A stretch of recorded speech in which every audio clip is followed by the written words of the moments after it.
Parte 2. No es legislación ni organización, sino revelación.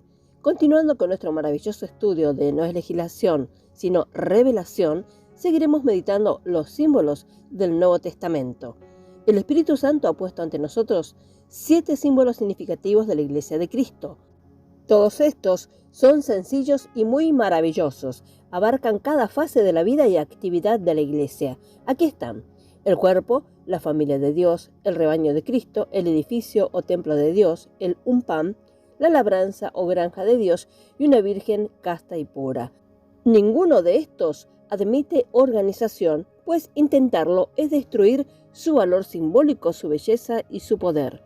Por ejemplo, ¿se puede organizar una familia?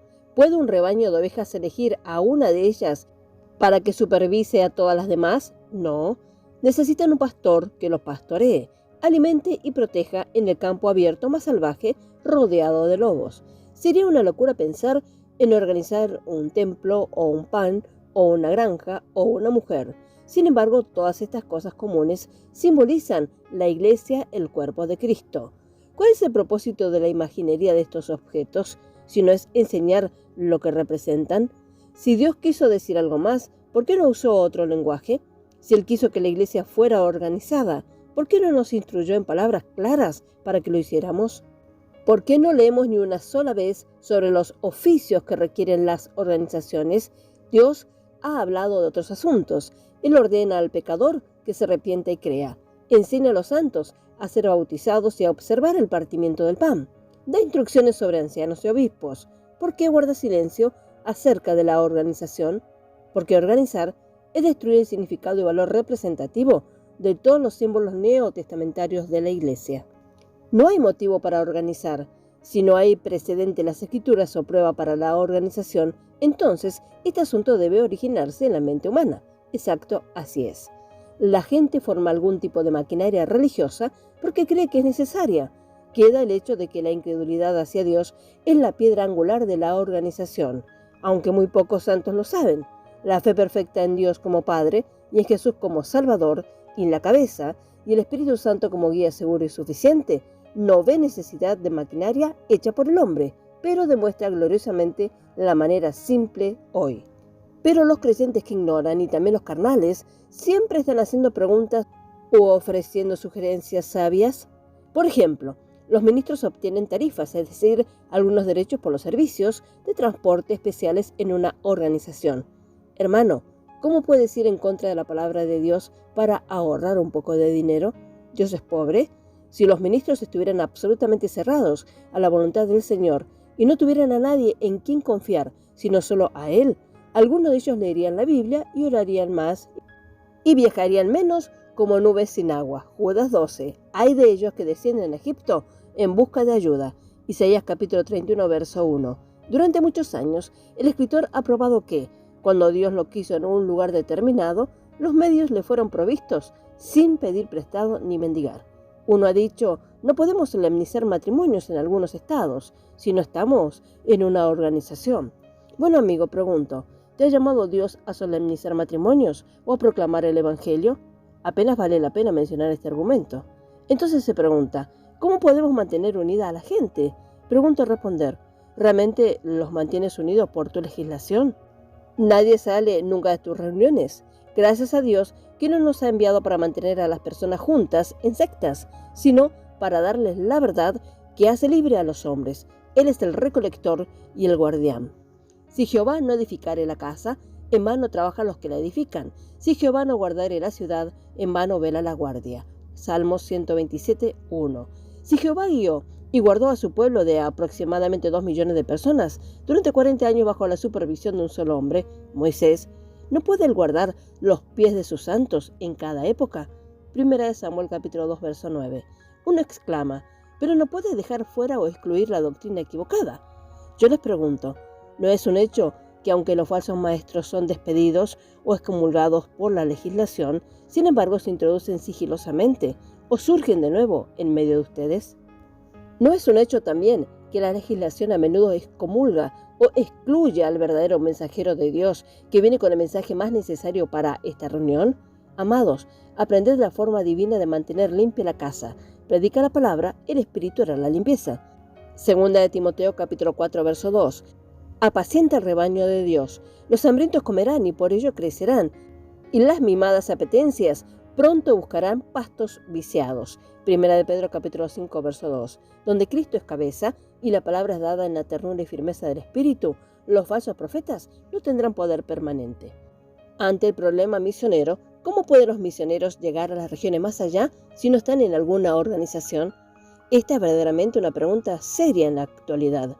¿Quién, sino los cuerpos religiosos organizados, tienen la responsabilidad de esta condición? Las relaciones internacionales son tales que parece imposible. Una vez más, recurrimos a la palabra de Dios para la solución de nuestro problema. No apelemos a la razón humana, porque Dios no está muerto. He aquí que no se ha cortado la mano de Jehová para salvar, ni se ha agravado su oído para oír. Isaías 59, verso 1. Tenga presente que la Iglesia de Cristo es un cuerpo espiritual. Sus miembros nacen sobrenaturalmente. Jehová despertó el espíritu de Ciro, rey de Persia, para que le diera permiso a Esdras para que se fuera y lo ayudara en su camino. Lea Esdras capítulo 1, verso 1 al 4. Cuando Nehemías, 100 años después, se enteró de la gran aflicción y afrenta de su pueblo en Jerusalén, anheló ir a aliviarlos.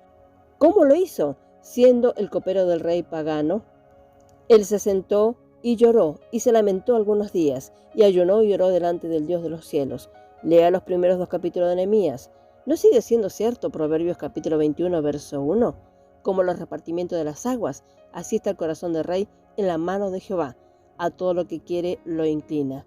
La existencia continua de verdaderos misioneros en las regiones más allá es un milagro perpetuo. ¿No puede el Dios obrador de milagros llevarlos allí por medios milagrosos si es necesario? ¿Cómo llegó Felipe a Azoto?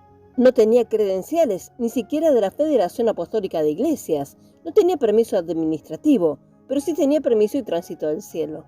El Espíritu del Señor arrebató a Felipe. Felipe fue encontrado en Azoto. De hecho, ¿cómo había llegado al país del sur? El Espíritu le dijo que se fuera, empezó su camino. Entonces el Señor envió un carro de lujo en el que montó al evangelista y proclamó la palabra de Dios. Hechos capítulo 8, verso 26 al 40. ¿No es el Dios de Felipe nuestro Dios hoy? Verdaderamente que sí. Las necesidades financieras y materiales eran asuntos triviales en los registros de los primeros obreros cristianos, porque la voluntad de Dios y la palabra de Dios eran las preocupaciones supremas. Señor, ¿qué quieres que haga? Hechos capítulo 9, verso 6. Este fue el gran grito. Las relaciones interdenominacionales o internacionales se están volviendo tan intrincadas debido al creciente poder del anticristo, que a los verdaderos misioneros sinceros de todo corazón les resultará difícil llegar a las regiones más allá, incluso a través de cuerpos religiosos reconocidos. Es mejor empezar a confiar absolutamente en Dios y no esperar hasta que se vea obligado a hacerlo. Fíate de Jehová de todo tu corazón y no te apoyes en tu propia prudencia. Proverbios capítulo 3, verso 5. Como argumento también se da la distribución desigual de los fondos a favor de la organización. ¿Qué escritura garantiza que unos pocos hombres controlen el desembolso de mi dinero o el dinero de mi hermano o la sustancia de toda la iglesia? ¿Quién intentó jamás poner límites a las ofrendas que iban a recibir los primeros heraldos del Evangelio? Supongamos que esa regla se aplique a quienes la hicieron. Ciertamente algunas operaciones religiosas llegarían a su fin. A primera vista, ese esquema es desleal e injusto. Porque ¿qué pasa si Dios quiere bendecir un campo más que otro? Él pregunta, ¿no puedo hacer lo que quiero con los míos? Si Dios llama a un hombre o a una mujer al campo misionero, ciertamente se le debe permitir hacer lo que quiera con él. Y a ese misionero se le debe permitir hacer la voluntad de Dios. Si los misioneros extranjeros necesitan tutores, ¿qué negocio tiene alguna empresa organizada para enviarlos y apoyarlos allá? ¿Qué reflexión sobre el liderazgo divino y sobre la sabiduría de otros santos? La organización exige la existencia sobre la base de estar en contra del gobierno de un solo hombre, ¿cómo lo llaman? Nuevamente volvemos a la palabra de Dios y solicitamos al investigador honesto que considere a Abraham, Moisés, Daniel, Esdras, Nehemías y a los reyes y profetas bajo el antiguo pacto. Todos se movían independientemente de los hombres, pero dependían de Dios. Luego estudié los relatos del nuevo pacto. ¿Quién sino Pedro fue el hombre principal en evidencia durante los días de Pentecostés? ¿Quién sino Pablo fue el orador principal en los primeros días de la iglesia? Pablo escribió el Evangelio de la incircuncisión, Me fue encomendado como a Pedro el evangelio de la circuncisión, Gálatas capítulo 2, verso 7, pero ninguno de ellos usó una autoridad férrea sobre los otros apóstoles, evangelistas o santos. Ciertamente cada pastor tenía el gobierno de su propia grey, y cada evangelista tenía el control de su designación asignada por Dios. Ningún hombre era sujeto o sumiso a los demás. Todo hombre era responsable ante Dios. Había comunión en la verdad y en el Espíritu. La cooperación de obreros con obreros no era por legislación, sino por revelación. Nadie era jefe o cabeza, por lo tanto, nadie fue mandado. Había variedad en la unidad, había armonía en la libertad, había un poder ilimitado en la unanimidad. Cada uno aprendió la voluntad de Dios para sí mismo y permitió que su compañero hiciera lo mismo y permitió que el Señor los guiara a todos. Así que veremos las objeciones a la legislación. En primer lugar, la organización es completamente antibíblica, como ya vimos antes. Eso solo debería establecer nuestra actitud al respecto. Hermanos, si usted sabe por la palabra que la legislación está mal, ¿cómo puede aprobarla? Al que sabe hacer lo bueno y no lo hace, le es pecado. Santiago capítulo 4, verso 17. En segundo lugar, la organización impone limitaciones. Le informa a dónde ir y dónde no puede ir. Impide que el Espíritu Santo coloque a las personas en la voluntad geográfica de Dios y asume la autoridad para eliminar a aquellos a quienes Dios ha colocado. El Padre, el Hijo y el Espíritu Santo son el único consejo de establecimiento legítimo. Que unos pocos hombres tengan jurisdicción sobre todos los demás es simplemente absurdo. Solo aquellos que son débiles en la fe se someterán a ella. Nadie puede confiar y obedecer absolutamente a Dios en una organización. Tercero, la organización circunscribe la verdad, dicta lo que se va a enseñar y lo que no se va a enseñar. Dios hace responsable a cada maestro por su doctrina, y ningún otro hombre o grupo de hombres puede tener jurisdicción bíblica sobre él. Un profeta puede ser movido a dar un mensaje de advertencia o instrucción a un hermano ministro y a través de él a su reunión, pero nadie tiene autoridad sobre él. Al ángel de la iglesia escribe, fue la voz del Espíritu a Juan con respecto a cada una de las 7 cartas que le escribió en Apocalipsis capítulo 2 y 3, excluyendo algo de la verdad. Es la historia de todas las empresas organizadas. Invariablemente no logran continuar con lo que ellos mismos llamaron primero la verdad. Retroceden, se vuelven formales y seductores y terminan en apostasía. A ellos llega el clamor, acuérdate pues de dónde has caído y arrepiéntete y haz las primeras obras. Si no, vendré pronto a ti y quitaré tu candelero de su lugar si no te arrepientes. Apocalipsis capítulo 2, verso 5. Cuarto, la organización destruye la unidad de Cristo, quebranta la comunión de los santos y da la espalda a todos los que no caen bajo su dominio sectario. Pone un miedo, un hechizo en la gente. Ata no con la servidumbre del amor, sino del sectarismo. Pablo preguntó, en Hechos capítulo 19, verso 2, ¿habéis recibido el Espíritu Santo después que creísteis? Ahora la gente pregunta, ¿estás en él? ¿O a qué iglesia perteneces? Si no eres una persona que acostumbra a unirse a alguna otra parte, no eres nadie. Pablo y Pedro ciertamente se sentirían solos si estuvieran hoy aquí, pero seguramente no podrían ser inducidos a ser circunscriptos por ninguna secta. De hecho, ¿a cuál deberían unirse? Por la misma razón preguntamos, ¿a cuál nos vamos a unir? Es sumamente sabio mantenerse al margen de todas las sectas. Cuando el escritor entregó sus últimas credenciales parecía que había sido roto un poder demoníaco. Era consciente de una libertad inexpresable en Cristo y de un campo ilimitado de utilidad en cooperación con Él. Amado, si estás bajo la prohibición de cualquier organización, nunca conocerás el gozo de la libertad hasta que te deshagas del yugo. Quinto, la organización descalifica para la recompensa más alta. Los 144.000 serán totalmente de Israel. Apocalipsis capítulo 7, verso 1 al 8. No pueden ser contaminados con mujeres porque son vírgenes. Apocalipsis capítulo 14, verso 4. ¿Quiénes son las mujeres sino las organizaciones religiosas, incluso cuando la gran ramera se denomina mujer? Apocalipsis capítulo 17, verso 3, 6 y 18.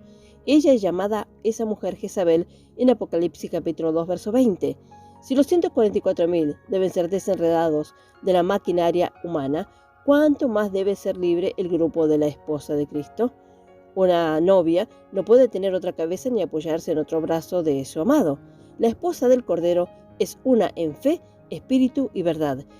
El que tiene oído, oiga lo que el Espíritu dice a las iglesias. Apocalipsis capítulo 3, verso 13. Es claro que no todos los que están libres de legislación, es decir, reglamentaciones, estarán en el grupo de la esposa, pero ciertamente ninguno de los que están obligados por la legislación estará en el grupo de la esposa. Pues admitir cualquier señorío que no sea el de Cristo es perder el primer lugar más alto en la gloria. Finalmente, fíjense en las impactantes palabras de nuestro amado hermano Pablo, porque solo al prestar atención a todo su ejemplo podemos observar estas palabras finales. Fiel es Dios, por el cual fuiste llamados a la comunión con su Hijo Jesucristo nuestro Señor. Ahora os ruego, hermanos, por el nombre de nuestro Señor Jesucristo, que habléis toda una misma cosa y que no haya entre vosotros divisiones, sino que estéis perfectamente unidos en una mente y en un mismo juicio. 1 Corintios capítulo 1, versos 9 y 10. Gracias al Señor por su palabra fiel. Por ahora dejaremos por aquí y con la ayuda del Señor continuaremos con este maravilloso tema. Que el Señor siga guiándonos en la administración de su palabra para la gloria de su nombre. Amén.